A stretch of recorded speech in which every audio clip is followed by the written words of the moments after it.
Одборот на доверители на Киро Ќучок даде зелено светло на иницијативата на доверителот кој има намера да ја рестартира Велишката фабрика. На денешното собрание на доверители, единствено доверителот Тутунска банка не ја поддржа идејата фирмата Микротеч да пристапи кон изготвување на план за реорганизација. Сега раководството на Микротеч има рок од 45 дена да го изготви планот за реорганизација и да прикаже банкарска гаранција, со што би ги убедил доверителите да му дозволат фабриката повторно да започне со производство. Стечајните доверители секогаш со недоверба кон вакви иницијативи се со цел за да си заштитат сопствените интереси. Очекувано од наша страна ваква нивна реакција. Ние одиме чекор по чекор да видиме до кај ќе стасаме и дали ќе најдеме заеднички јазик целосно. Побарана е банкарска гаранција, можете ли да бидејќи знаеме дека главниот играч во ситуацијата е сепак банката? Банкарска гаранција да, побарана е, ќе го земеме тоа во предвид и ќе видиме како. Инвеститорот во иницијативата навел дека 100% ќе го подмири долгот кон останатите доверители. Кај дел од доверителите ова предизвика сомневање бидејќи во финансискиот извештај за работењето во последните 3 години Микротеч во последната бележи загуба, а и бројот на вработени значително се намалил. Дел од доверителите пак сметаат дека треба да се прифати идејата и да се даде можност фабриката повторно да профункционира. Кој долгогодишен вработен во Киро Ќучок има шанси да се рестартира. Само ја чекаме да видиме за 45 дена банкарска гаранција. Можеме најпрво да ги рестартираме, да речеме, работната единица Монта и работна единица Перт, додека работна единица Блок е, мислам, во катастрофална состојба. Ја поддржавте ли вие иницијативата на... Да, цело собрание ние ја поддржавме на инвеститорот. Иницијативата само имаше спорно со НЛБ, Тутунска банка, они се најголеми доверители. Па ќе видиме на 12-11 што ќе биде. Микротеч е компанија која се занимава со производство и сервисирање на опрема за водомаќинство како и производство на резервни делови. По денешното собрание на доверители не сакаат да откријат од каде идејата за рестарт на Велишката фабрика, но се надеваат дека на следното собрание планот кој ќе го изготват ќе биде мнозински прифатен.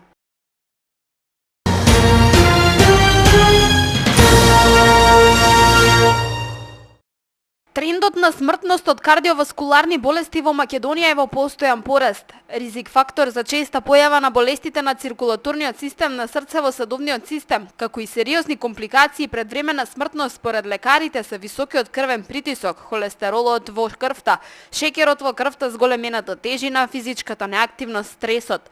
Секцијата против срцево-садови заболувања при црвениот крв со низа активности го одбележува 29 септември, светскиот ден на срцето. Првата е предвидена утре во 11 часот во Младинскиот парк. Во Младинскиот парк, во просторот пред фонтаната, ќе биде организиран штанд на здрава исхрана. На штандот ќе се наоѓаат лекари, волонтери при Црвениот крст и волонтери од клубот на млади на Општинската организација на Црвен крст Велес.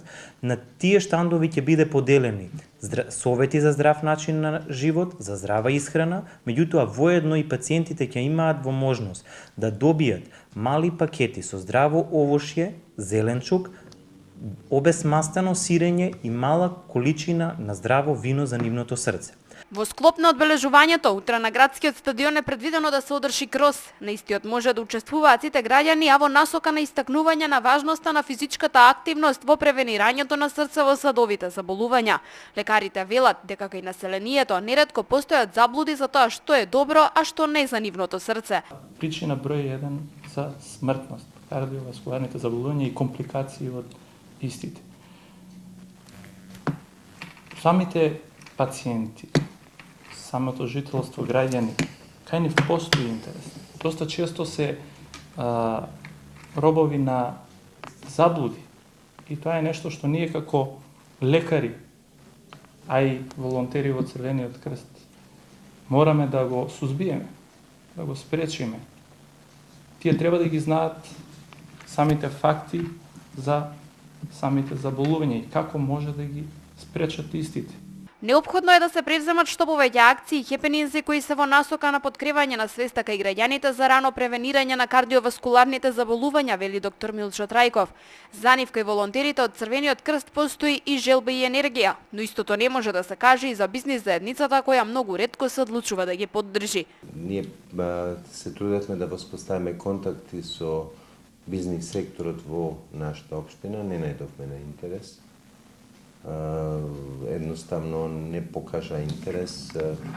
Ја се надам дека со време ќе станат свесни за општествената одговорност која што имаат сите фирми кои што делуваат во една средина, во смисол дека ќе треба да дадат на граѓаните, не условно само да екзистираат од пружењето на производи, од пружењето на услуги. Деновиве секцијата за срцево садови заболувања одржа и предавања помеѓу припадниците на АРМ, каде велат дека наишле на мощна голем интерес.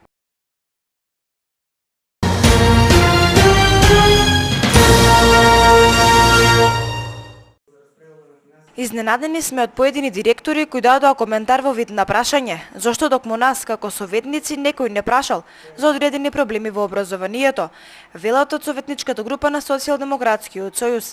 На 9-та седница, советниците од СДСМ дебатираа и ги прашуваа директорите за одредени проблеми во нивните училишта, кои како информација ги добиле од страна на граѓаните. Дел од програмите на училиштата ни оддалеку не беа компатибилни и изработени согласно тезите дадени од Министерството за образование.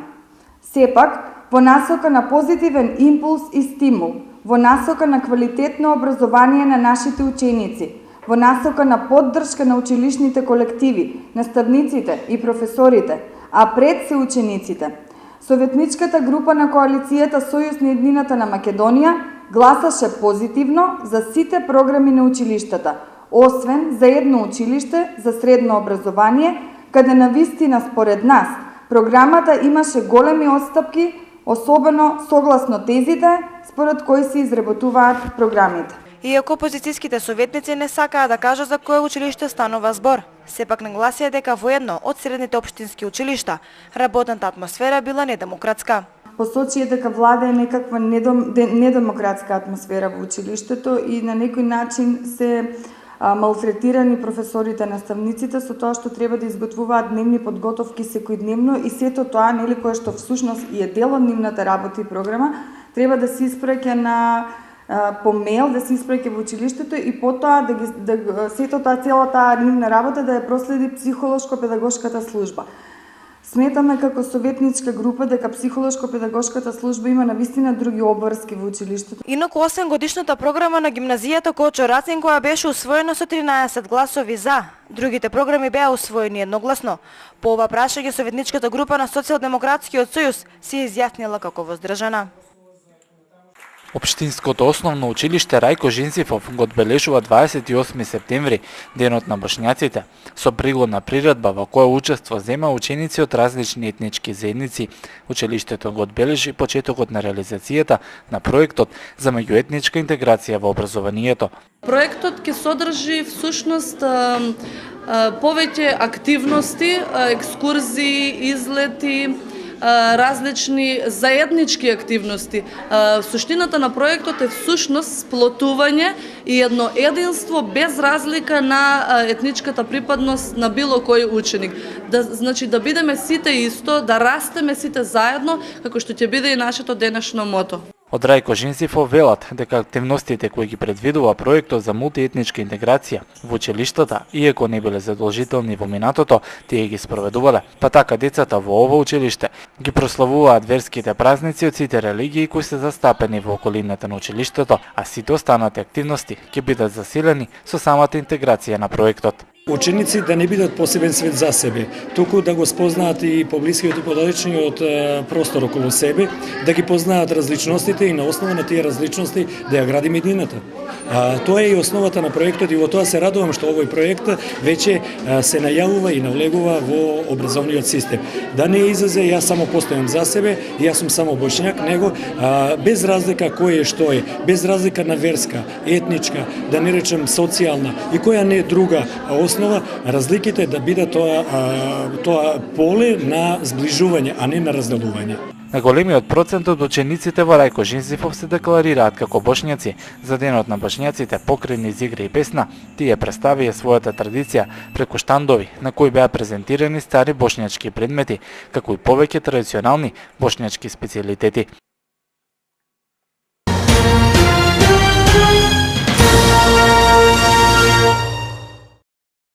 Неделова општина Велес зема учество на вториот меѓународен сајам на општини Некспо 2013.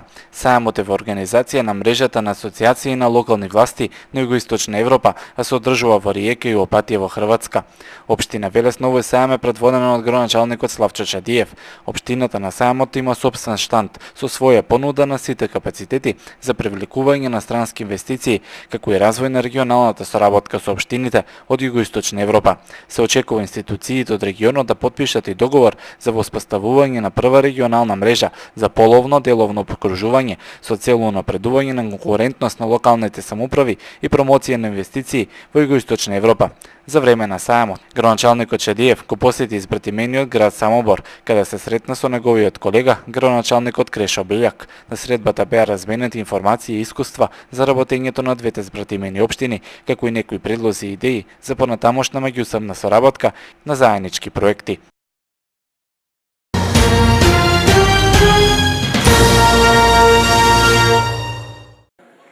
Младите волонтери од општинската организација Црвен крст од Велес во рамките на националната програма Црвен крст во акција, промоција на хумани вредности и одбележи неделата на промоција на хумани вредности. Клубот на млади од Велес преку шоу прикажаа креативни и интересни изведби кои допреа до срцата на велешани. Воедно го представија меѓуетничкиот соживот на граѓаните во Велес. Станува збор за различности помеѓу етничките култури. Станува збор за промоција на меѓусебен соживот, за толеранција, за почит, за ненасилство. Сите тие работи да ги сплотиме затоа што ние младите на Црвениот крст сме тие млади промотори кои се стремиме да бидеме добри во ова општество. БКВ шоуто опаќа повеќе активности, значи тука ќе има неколку креативни видеа изработени од клубот на млади. Ќе има неколку талентирани млади волонтери од Црвениот крст кои што ќе пеат. Имаме гости од балетското студио Анабела, имаме од музичкото училиште Стефан Гајлов, така да ќе биде полна палета со активности и точки. Волонтерите на Црвениот крст по повод неделата на хумани вредности изминатата година изготви представа во која беше прикажан меѓуетничкиот соживот. Инаку заинтересираноста на младите во Црвениот крст за промоција на различностите е на високо ниво. Шоуто е нешто крајниот резултат што го прави една генерација од таа Црвен крст во акција промоција на хумани вредности. Лани правивме представа, годинава шоу. Инаку микропроектите се сочинети во нашиот град од прилика од 30 до 40 младинци секоја година кои активно се вклучуваат, пронаоѓаат целна група, изработуваат своји активности и остваруваат некоја цел. 35 општини од државата го спроведуваат ова шоу на различности. Влезниците за ПХВ шоуто чинија по 30 денари, а истите можеа да се набават од волонтерите на Црвениот крст. Хуманитарните средства собрани од 35 општински организации на Црвениот крст ќе бидат наменети за една целна група. Со овој чекор, младите ја покажуваат моќта на хуманоста во нашата држава.